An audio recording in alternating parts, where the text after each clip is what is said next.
İkinci şans blok imtahanı üçün fəzada düz xəttlər və müstəvilər bölməsindən sual 38-ə birlikdə baxaq. Müstəvidən 15 sm məsafədə olan nöqtədən, bir dənə nöqtə. Müstəvidən 15 sm məsafədədir. 15, məsafə bilirik ki, perpendikulyardır. Müstəvi ilə 30 və 60 dərəcə bucağı əmələ gətirin, 2 mail çəkilmişdir. Mailin birini çəkirəm bura, 30 dərəcə bucağı əmələ gətiribdir.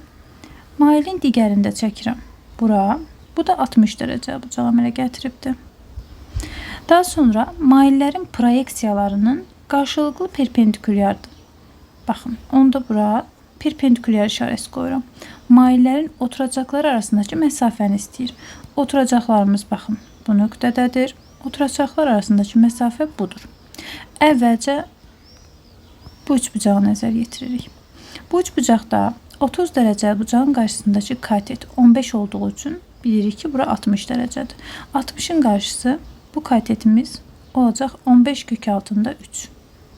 Digər tərəfdən bura 30 dərəcə yazırıq. 60 dərəcə bucağın qarşısı 15-dirsə, 30-un qarşısı olacaq 15 bölünsün kök 3. Daha sonra biz baxırıq artıq bu düz bucağa.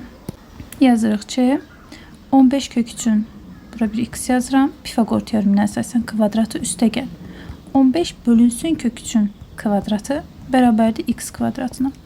225 vurulsun 3. Burada da 225 bölünsün 3. Bərabərdir x kvadratı. 750 bərabərdir x kvadratına. Buradan x'i tapırıq. Kök altında 750. O da bərabərdir 5 kök altında 30. Doğru cavabımız A variantı.